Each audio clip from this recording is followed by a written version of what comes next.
நாங்க குடும்பத்தோட எங்க அம்மா வீட்டுக்கு வந்துட்டாலே போதும், நம்ம ரெயின்ஸ்கே பாப்பா சந்திரமுகியாவே மாறிடுவாங்க. நாங்க எங்க வீட்டுல இருக்கும்போது எந்த வேலையுமே செய்ய விடாம அம்மா அம்மான்னு சொல்லிட்டு பின்னாடியே சுத்திட்டே இருப்பாங்க நம்ம ரெயின்ஸ்கே பாப்பா. அதே எங்க அம்மா வீட்டுக்கு நாங்க போயிட்டா போதும், எங்க 2 பேரையுமே சுத்தமா கண்டுக்க மாட்டாங்க, கூப்பிட்டா கூட வர மாட்டாங்க, எங்க அம்மா பின்னாடியே சுத்திட்டு இருப்பாங்க. ரெயின்ஸ்கே பாப்பாக்கு என்ன வேணும்னாலும் சரி, அவங்களுக்கு ஏதாவது பண்ணி விடணும்னாலும் சரி, எங்க அம்மாவையே தான் கூப்பிட்டுட்டே இருப்பாங்க. அவங்களுக்கு சாப்பாடு ஊட்டுறதுனாலும் சரி, ட்ரெஸ்ஸை போடணும்னாலும் சரி, அங்க ரெடி பண்ணணும்னாலும் சரி, எங்க அம்மா தான் அவங்களுக்கு வேணுமா. நாம போய் பண்றேன்னு சொன்னா நம்ம அடிச்சு தொத்திடுவாங்க.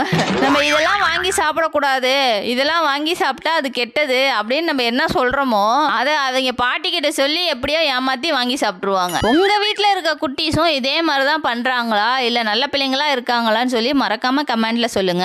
நிறைய ஸ்டுடியோல இந்த போட்டோ கொடுத்தேன், ஆனா யாருமே ரெடி பண்ண முடியாதுன்னு சொல்லிட்டாங்க. நீங்களாவது ரெடி பண்ணி கொடுங்க அப்படின்னு சொல்லி எனக்கு ஏகப்பட்ட பழைய போட்டோ ஆர்டர் வந்துகிட்டே இருக்கு. ஸோ இப்படி இருந்த பழைய போட்டோ எல்லாமே நான் புது போட்டோவா ரெடி பண்ணி கொடுத்துக்கிட்டு இருக்கேன். ஸோ அதுக்கான சாம்பிள்ஸ் தான் நீங்க எல்லாமே பார்த்துக்கிட்டு இருக்கீங்க. இப்படி இருந்த போட்டோஸ் எல்லாமே இப்படி புதுசா மாத்தி கொடுத்துருக்கேன். ஸோ உங்களுக்கும் இதே மாதிரி பழைய போட்டோவை புது போட்டோவா ரெடி பண்ணணும் அப்படின்னாலும், இல்ல உங்க குழந்தைங்க போட்டோ இல்ல உங்க ஃபேமிலி போட்டோ இதே மாதிரி சூப்பரா போட்டோ ஃப்ரேமா பண்ணணும் அப்படின்னாலும் இந்த வாட்ஸ்அப் நம்பருக்கு மெசேஜ் பண்ணுங்க.